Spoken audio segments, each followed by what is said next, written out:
Kay's mouth, followed by a bigger, louder one when her mother answered, sounding perfectly calm and cheerful. "Hi, honey." She could only gasp for breath. Relief, but new fears bubbling up inside her. "What on earth is wrong?" her mother asked, worry and confusion seeping into her tone. New worry, new confusion. Kay blinked, taken aback by how calm her mom sounded. Did she not know? Had Ben been kidnapped without Mom even realizing? How could that happen? "Ben," she managed to croak. "Shoveling in his mac and cheese like usual. We really need to work on getting this boy some vegetables. I know you don't want to give him a complex, but he can't subsist on cheese and pasta alone. Are you okay?" "I'm fine, Mom. Everything is okay there? You're sure?" "Of course I'm sure. Ben's right here. Did you want to talk to him? Ben, here's your mom." She closed her eyes, tears pouring over her cheeks. She heard her baby's voice, safe as could be, chattering about something in the background. She swallowed down the sinking, horrible realization she was a stupid, utter failure. "No, Mom," she croaked. "I have to go. I may be home late." Her mother's words were a little more than a buzz as she hung up the phone and slid it back into her pocket. There was only one thing to do now.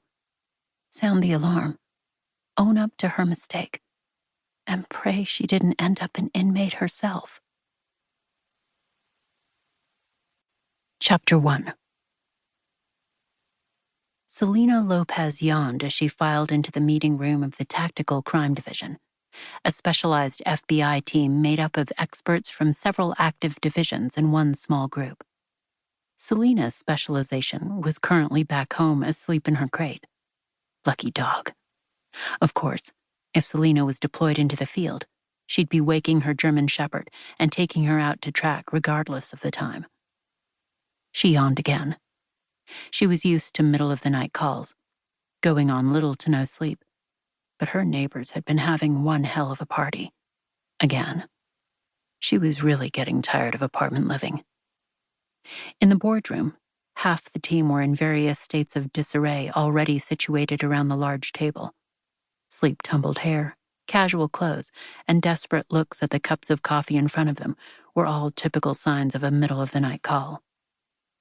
Selena knew once their director walked into the room, they'd all sharpen into the tools they were. But for a few more minutes, they could be human. Axel Morrow walked in behind her. He looked like he'd somehow had the time to take a shower, comb his hair, and get dressed in fresh clothes without a wrinkle in sight. Casual though the jeans and long-sleeved tee were, he could have walked in at 2 p.m. looking like that. His blonde hair didn't appear sleep-tousled at all, and his green eyes were perfectly alert. How did he look perfect at 2 o'clock in the morning, when she knew he'd driven in farther than everyone else, since he lived on an old non-operating farm outside town? She frowned at him when he took the seat next to her. God, he smelled good. And when he flashed her a smile, that obnoxious fluttering she got whenever she saw him spread deeper and flirted way too close with serious attraction, which was not allowed. She knew exactly where those kinds of thoughts led, to poor choices and embarrassing breakups. The TCD team was pretty tight-knit, and she wouldn't jeopardize her good standing here over attraction, not when everyone liked her. She glanced at her sister across the table. Okay, maybe not everyone. Opaline had been here longer. She hadn't exactly been hostile toward Selena joining the group, but she hadn't been welcoming either. Their continued standoff remained as it always was, tense and mostly silent. But they worked together when they had to. Selena had hoped coming here might help bridge the gap between them, but she'd yet to figure out how. They were so different. What they believed and how they felt about their family. How could it not keep them at odds?